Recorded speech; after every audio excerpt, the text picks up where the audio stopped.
আসসালামু আলাইকুম। সবাই কেমন আছেন? আশা করি সবাই ভালো আছেন। অনেকদিন পর একটি ভিডিও নিয়ে আসলাম।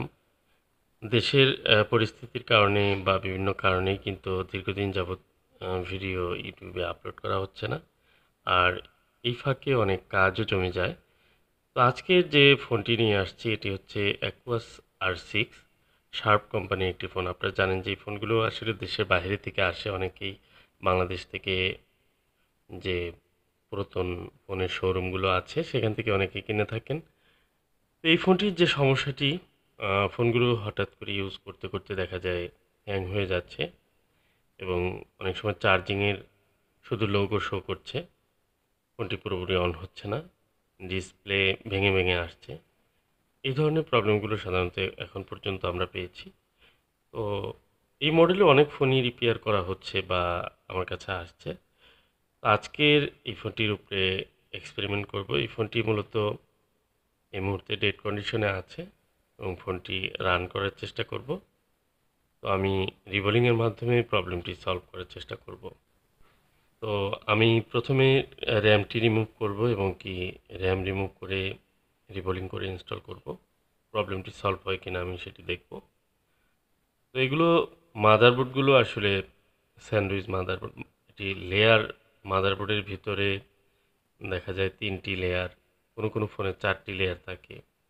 তো এই যে মাদারবোর্ডগুলো রয়েছে যেগুলো মাদারবোর্ডটি ডাবল, এগুলোর ক্ষেত্রে আপনাদের কাজ করার ক্ষেত্রে কিন্তু খুবই সতর্ক থাকতে হবে। বিশেষ করে প্রসেসরে কাজ করতে গিয়ে বা যেকোনো আইসিতে কাজ করতে গিয়ে যদি মাদারবোর্ডের মাঝখানের যে মিডল লেয়ার থাকে সেটি যদি বিচ্ছিন্ন হয়ে যায় তাহলে কিন্তু সেটটি ডেড হয়ে যেতে পারে। দেখুন আমি র্যামটি রিমুভ করছি। এটি একটি কৌশলে করছি যেন আমার প্রসেসরটি সেফ থাকে এবং র্যামটি সুন্দরভাবে রিমুভ করে আমি রিবোলিং করে ইনস্টল করব।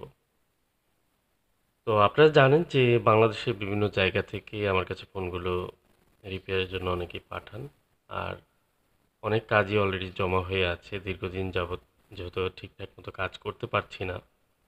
দেশের সার্বিক পরিস্থিতি সহ আমার পারিবারিক কিছু ঝামেলার কারণে আমি কিন্তু বেশ কিছুদিন যাবতই কাজে ঠিকঠাক মতো সময় দিতে পারছি না।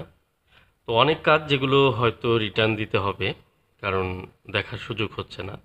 অতিরিক্ত কাজের প্রেশার থাকলে তখন দেখা যায় যে কাজগুলো ঠিকঠাক মতো করার সুযোগ হয় না বা কাজ হয় না। তো আমি চেষ্টা করব যে যত দ্রুত সম্ভব যে কাজগুলো আমার কাছে রয়েছে আপনারা যারা পাঠিয়েছেন তাদেরকে কাজগুলো করে দেওয়ার এবং নতুন করে যারা ফোন পাঠাবেন তাদের ক্ষেত্রে আমি একটি অনুরোধ করব যে আপনারা যে ফোনগুলো দেখিয়েছেন, কাজ করা হয়েছে, চেষ্টা করা হয়েছে, ঠিক হয়নি সে ধরনের ফোন এখন পাঠাবেন না।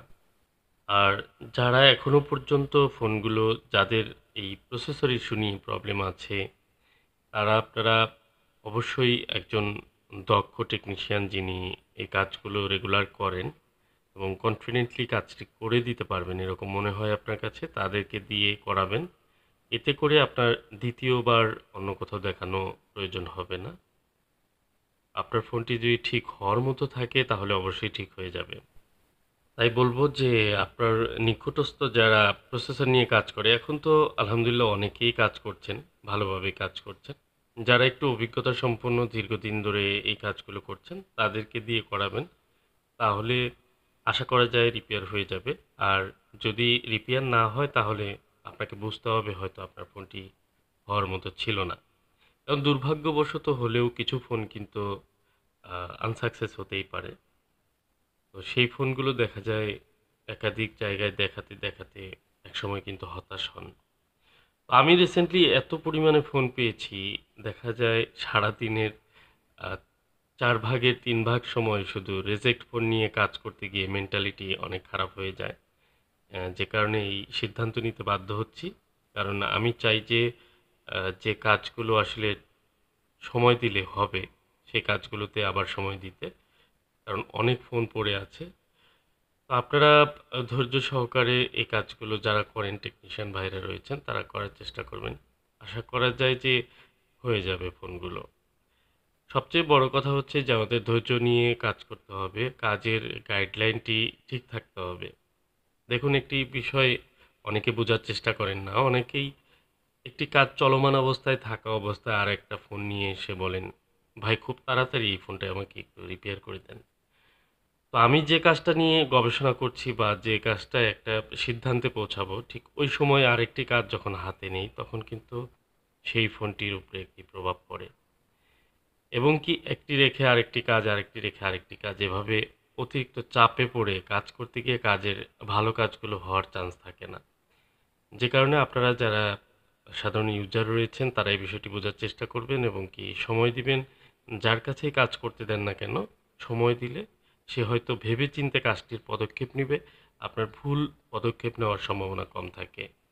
এরকম ভুল কিন্তু আমাদের কাছেও হতে পারে যে একটি ফোনের হয়তো মাইনর কোনো প্রবলেম মাথায় আসছে না, আপনি অতিরিক্ত প্রেশার দেওয়ার কারণে আমি সরাসরি একটি মেজর একটি অপারেশনে চলে গেলাম। এরকম কিন্তু হয়।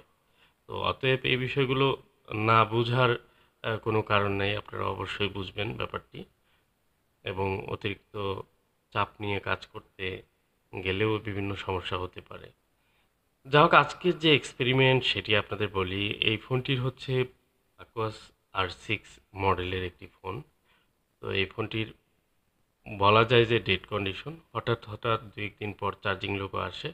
তো ফোনটি অন হয় না এবং এটি স্যান্ডউইচ মাদারবোর্ডের যে ৩ টি পার্ট লেয়ার রয়েছে, তাই আমি অতিরিক্ত হিট দিয়ে কাজ করার চেয়ে বা প্রসেসর রিবোলিংয়ের কাজ করার আগে আমি RAM রিবোলিং করে কাজটি ট্রাই করছি এবং আমি চেষ্টা করব যে ফোনটি যেকোনোভাবেই রিপেয়ার করার। তো প্রসেসগুলো একে করতে হবে RAM-এর মাধ্যমে। আলহামদুলিল্লাহ দেখুন লেখা যেহেতু চলে আসছে আমার মনে হয় ফোনটি সম্পূর্ণ অন হয়ে যাবে। আসলে কাজের বিভিন্ন স্টেজ আছে। এই স্টেজে যদি আপনার ফোনটি অন না হতো তাহলে আমি পরবর্তীতে আবার প্রসেসরটিও রিবোলিং করতাম এবং র্যামটি রিবোলিং করার সময় আমাকে কিন্তু খুবই সতর্ক থেকে করতে হয়েছে যেন প্রসেসর মেল্টিং পয়েন্টে না যায়।